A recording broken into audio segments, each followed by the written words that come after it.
This is the Scorecard, where you score the latest sports news and in-depth views. I'm Anton Roxas. On the Scorecard tonight, IOC gives boxing the green light for 2028 Olympics.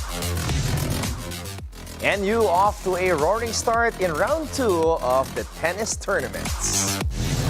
Philippine fighter eyes OPBF bantam title, ready to rumble. Toyota Gazoo Racing Philippine Cup gears up for a thrilling 11th season. In the NBA, the Heat dropped their 8th straight game as they fall to the Knicks.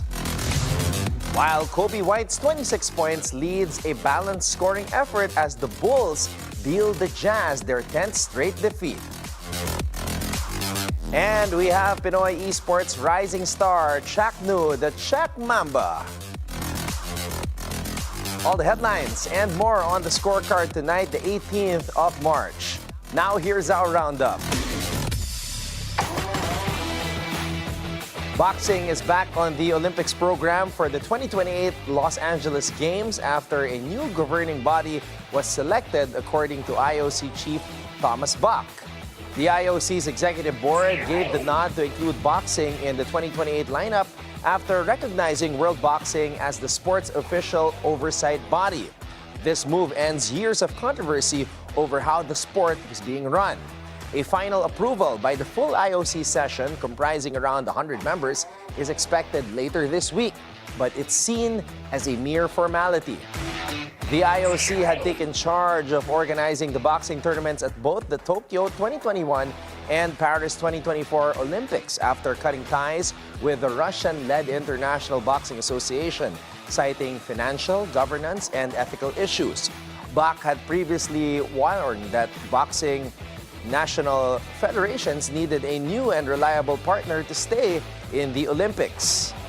Last month, World Boxing was provisionally recognized by the IOC as the sport's governing body for future games. Meanwhile, IOC members are set to elect Bach's successor. Top contenders include IOC veteran Juan Antonio Samaranch Jr., World Athletics President Sebastian Coe, and former Olympic swimmer Kirsty Coventry of Zimbabwe. Filipino boxers Neshty Petesio and Ira Villegas made waves at the Paris Olympics last year, each bagging a bronze medal. For Petesio, it was her second Olympic medal after clinching silver in Tokyo 2020. Cheers to more Filipino pride in the ring come 2028. Defending champions National University charged through round 2 of the UAAP Season 87 women's tennis tourney with a dominant 5-0 sweep over De La Salle University at the Felicissimo Ampon Tennis Center in Manila. Still unbeaten at 5-0, the Lady Bulldogs showed why they're the team to beat. J.M. Carcueva sealed the deal for NU with a commanding 6-0, 6-1 win over Jam Madis in the third singles match. In the opening singles match, Dana Abad set the tone with a 6-1, 6-4 victory over La Salle's Bea Gomez. Meanwhile, Elsie Abarquez fought through a tough battle to edge out Mikey Vicencio 6-3, 7-5 in the second singles. The first doubles match was all NU as Jasmine Haran and Colin Cornell dispatched Precious Miranda and Althea Liwag 6-2, 6-1 to wrap it up. Adi Abadia and Rovi Baulete came back from a set down to win 1-6, 7-6, 10-6 against Amor Idjao and Ariane Nilyaska. With the loss, the Lady Tennisters fell to a 1-5 record, landing in 4th place. In men's action, NU continued its dominance, blanking the University of the East 5-0 to improve to 6-1, remaining tied with UST at the top. Jules Lazaro sealed the win with a solid 6-4, 7-5 triumph over Romeo Largo in the third singles match. Kenneth Llover, one of the country's rising boxing stars, is gearing up for the biggest fight of his career next week when he takes on Japan's Keita Kurihara in a unification bout for the Oriental and Pacific Boxing Federation bantamweight crown. Talagang laban na to, talagang pinagandaan po talaga namin to. Talagang sasagupa talaga po kami sa isang matinding laban po talaga na gaganapin ngayong March 24. Talagang ibibigay po namin yung pinaghirapan namin. Llover, still unbeaten in 13 matches with 8 knockouts, is aiming to become the OPBF's undisputed champ. But Kurihara, with a 19-8-1 record and twice as many knockouts, won't be a walk in the park. Jerry Peñalosa, a former world champion who manages the 22-year-old southpaw from General Trias, Cavite, knows it's going to be a tough battle. Keita Kurihara regained the OPBF Bantamweight title by knocking out Froilan Saludar in the 8th round of their rematch on January 26, 2024 at New Star Resort and Casino in Cebu City, Philippines. This followed Saludar's first-round TKO victory over Kurihara on October 12, 2023. Now, Llover is ready to write his name in the record books at the Korakuen Hall in Tokyo, Japan on March 24. It's all or nothing for the OPBF crown, and Llover is more than ready to throw down. Toyota Motor Philippines is revving up for the 11th season of the Toyota Gazoo Racing Philippine Cup with exciting updates. Formerly known as the TGR Vios Cup, this premier motorsport series returns with a refreshed race calendar and new formats. 3 race weekends are set starting March 22 at Clark International Speedway, followed by events in May and August. Racers in novice, sporting, and super sporting classes will battle it out in sprint and endurance races. A new legacy class welcomes former Vios Cup racers and third-generation Vios owners back to the track. Additionally, the club race will see Toyota Performance Car Clubs push their GR Yaris, GR Supra, and GR 86 to the limit in a 5-lap circuit race. Fan fun is in full swing with track day experiences, GR car showcases, merchandise booths, e-racing challenges, and thrilling exhibitions. Plus, Filipino rock band Hail will cap off the action with a live performance. In the NBA, Miami opened strong with a 9-0 run led by Tyler Hero, Jaime Jaquez Jr., and Duncan Robinson. Their defense held firm early, limiting New York's scoring.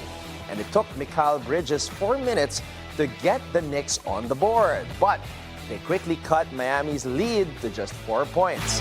Bam Adebayo and Hero responded with key plays, keeping Miami ahead. Hero shot 56% from the field, helping the Heat maintain an 11-point lead going into the second quarter. However, Karl Anthony Towns took over, scoring 7 straight points. Miami's size disadvantage became evident, and the Knicks capitalized. Mitchell Robinson added defensive pressure and, despite a wrist injury, stayed in the game. In the third quarter, the Heat initially showed promise with Adebayo blocking shots and Robinson connecting from beyond the arc. But turnovers proved costly, with the Knicks scoring 21 points off Miami's mistakes. A moment of unexpected drama came when comedian Tracy Morgan caused a court delay. Despite the pause, the Knicks maintained momentum with a 7-0 run. Miami's offense stalled, managing just 13 points in the third quarter, trailing by 24 entering the fourth. Coach Eric Spoelstra rotated in fresh players, but the deficit proved insurmountable as the Knicks closed strong, securing the win and extending Miami's losing streak to 8 games. Meanwhile, Coby White's 26 points leads a balanced scoring effort for the Bulls as they dealt the Jazz their 10th straight defeat, 101-97. Coby White scored 26 points and the Chicago Bulls beat Utah 111-97 on Monday night, sending the Jazz to their 10th straight loss. White, who shot 9 of 19 from the field and 2 for 10 from long distance, was helped by 6 for 7 shooting from the line. Trey Jones added 18 points, 12 assists, and 3 steals as the Bulls won for the 5th time in 6 games. Kevin Werther and Matas Buzelis each scored 17. Dalen Terry chipped in with 11 points as the Bulls scored in double figures. Keontae George and Laurie Markkanen each scored 16 points for Utah, which last won on February 28 in a 117-116 victory over Minnesota. Jordan Clarkson added 14 points and Bryce Sensabaugh added 13. The Bulls turned a 3-point lead into a 13-point advantage with a 10-point run in the first quarter. White scored 14 points in the opening quarters as the Bulls led 54-53 at the break. Buzelis' three-pointer with 8 minutes and 11 seconds left in the third quarter put Chicago ahead for good. And here are more results from around the NBA.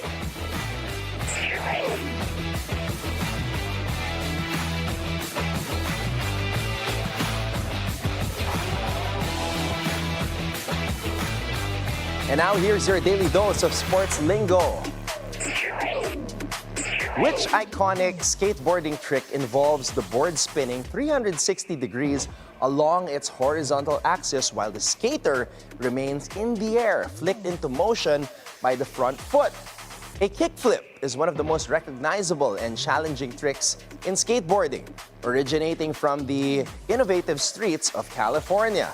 Developed by skateboarding legend Ronnie Mullen in the 1980s, the trick involves popping an ollie, then using a quick flick of the front foot to make the board rotate underneath the skater. Mastering a kickflip takes precision, balance, and countless hours of practice. So, next time you see a skater nail a perfect kickflip, remember the dedication it took to land that moment of aerial magic. Now it's time for our off-court buzzer.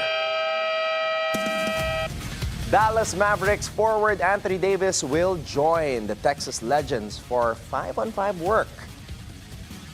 The blockbuster trade that sent Luka Doncic to the Los Angeles Lakers, Davis scored 16 points with 7 assists and 3 blocks in a 116-105 victory over the Houston Rockets on February 8th. But his injury forced him to exit in the third quarter. This season, the 32-year-old Davis is averaging a much-needed boost. His G League stint aims to fast-track his recovery and get him ready for NBA action. And that's our roundup for tonight, the 18th of March. Up next, get to know Pinoy Esports rising star Chak Nu, the Chak Mamba. Watch out for that when we return right here on The Scorecard.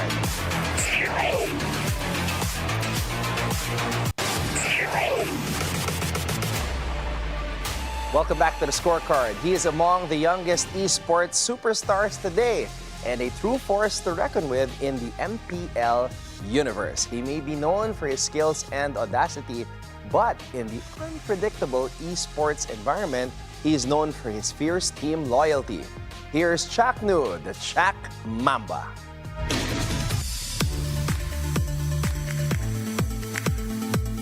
Okay, kasama natin ngayon si Chak Nu ng Team Smart Omega. Chak Mamba, paano ba nakuha yung nickname mo na Mamba? Kasi Mamba, naririnig natin yan kay Coby Bryant. Ikaw ba, paano mo nakuha yan dito sa MPL?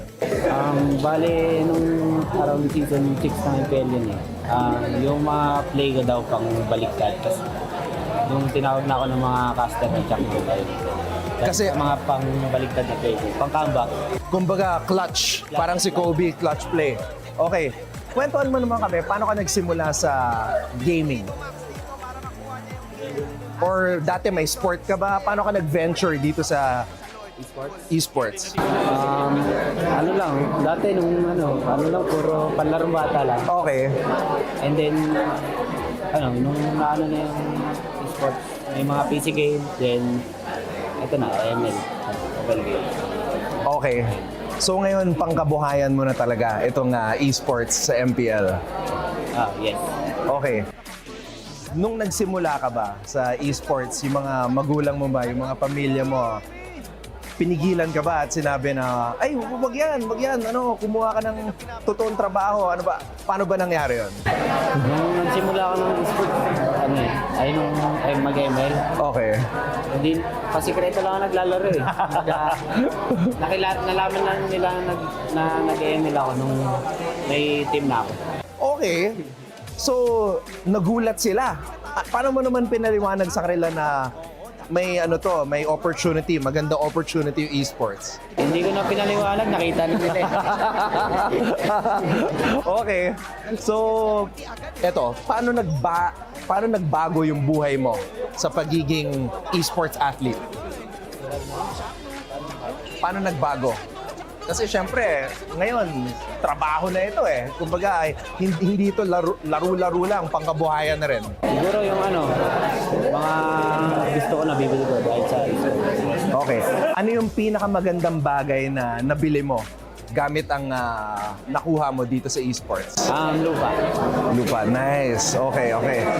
Ito, Chuck, ano yung malaking pangarap mo sa buhay? Biggest dream? Buhay or sa game? O sige, sa game muna. Nakuha yung title ng MPL PH Cup. Okay. And then sa buhay naman? Long life. Magulang ko. Okay. Ito, last question. Siyempre, bilang isang online personality, maraming mga bashers, ano yung pinaka-harsh criticism na sinabi ng tao sa'yo? Yung pinaka malalang pambabash at paano mo in-overcome yun? Hindi kasi ako mahilig magbasa ng mga bash eh. Ganon. So, ganun yung style mo. Focus ka lang sa game. Iwas din distracted para iwas distracted. Focus lang sa game. Tapos, nakakaayos din ang mental health doon. Hindi kayo magbabasa lang. Okay. Chuck, thank you and good luck this season. When the scorecard returns, we will look into the Davis dilemma. Did the Mavs cross the line with AD's G League stint? We will break that down. So you can keep your eyes on the prize.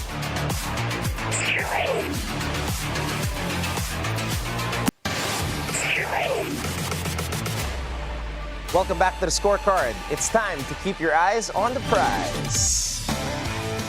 The Anthony Davis dilemma. Did the Mavs cross the line with AD's G League stint? We need to talk about this. Anthony Davis, certified superstar, rehabbing in the G. Yup, you heard that right. The G League. Yes, with the Texas Legends, a team filled with hopefuls and fringe NBA players. And then, we see a 7-time All-Star walk through their doors for a quick rehab stint. What is this? It feels surreal. Almost disrespectful when you think about what AD has done in the NBA and his basketball career. Okay, let's put it in perspective. Man, when healthy, the dude is a walking double-double when he's right. And yet, here we are, seeing his name on a G League roster sheet like he's some unproven rookie trying to claw his way onto a 10-day contract. Sure, the Mavericks organization has its reasons. They want to ease Davis back into game shape and not rush his return after that adductor injury. We get it. The team just lost Kyrie Irving to a season-ending ACL injury. The Mavs' season is teetering on the edge, and if Davis can't make a comeback, then the trade that sent Luka Doncic to the Lakers starts looking like a tragic miscalculation. But sending AD to the G League? That's a move that raises eyebrows. We're not talking about some role player here. We're talking about Anthony freaking Davis, one of the most dynamic big men of this era, a guy who, when healthy, has the power to completely alter a franchise's trajectory. And now he's a situation where he's taking post-practice selfies with guys who might not even crack a full NBA roster this season. Just imagine Kevin Durant in the G League. Imagine Steph Curry sent down to the Santa Cruz Warriors. It just feels off because these are the players who have earned their place on the main stage even when they're banged up. So when you consider the optics of this move, it feels like strategic rehab and more like a harsh reality check, maybe a message that the Mavs might already be thinking beyond Davis. What? AD, he has been criticized for his durability his entire career and endless debates about his ability to stay healthy. But to reduce his presence to a G League rehab appearance feels like a hit to his legacy. It feels like Dallas is hedging their bets like they don't fully believe in his comeback. So, if you're Anthony Davis, how do you take this? How do you process going from being one of the most dominant forces in the NBA to playing alongside guys who are literally fighting for their professional lives? How does this mess with his confidence? Does this make him reconsider his relationship with the Mavericks front office? Does it feel like a slight, like a prove-it scenario? He didn't think he'd have to face deep into his career. And let's be real. Davis might not be the player he was in the bubble, dropping 40 and 20 in the finals, but he's still a name. He's still a guy that defenses have to respect. And he can still change a game when he's on the floor. And just seeing him in a G League jersey just feels like a miscalculation of his status. A misfire in understanding what AD still represents. Dallas, yep, they took a gamble trading for Davis. They rolled the dice on a guy with a checkered injury history, hoping that his talent would outweigh the risk. The G League assignment almost feels like a public admission that the gamble hasn't paid off, at least not yet. It's a reminder that this team, this franchise, might be running out of options, running out of time, and maybe even out of faith. In a league where optics matter, this is a rough look. For a player like Davis, it's not just about rehabbing, it's about respect, it's about legacy, it's about perception. Sending a future Hall of Famer to the G League is not a small thing. It's a statement, and it's one that will linger long after AD's adductor has healed. Now the question now is, where does Davis go from here? Is he willing to push through this and reestablish himself as the dominant force we know he can be? Or does this G League stint mark the beginning of a long, complicated end to a career that promised so much more? Only time will tell, but for now, it just feels like a tough, borderline, disrespectful chapter in the Anthony Davis saga. Well, let's keep an eye and stay ahead of the game with the full lineup of NBA matchups tomorrow.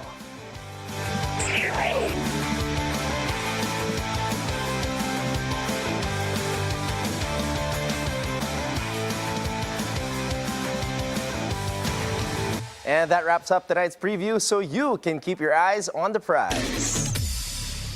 Before we go, think on this. From a 3-time Olympic gold medalist and 6-time WNBA All-Star, Brittany Griner, she once said, "You can't control injuries, but you can control how hard you work to come back."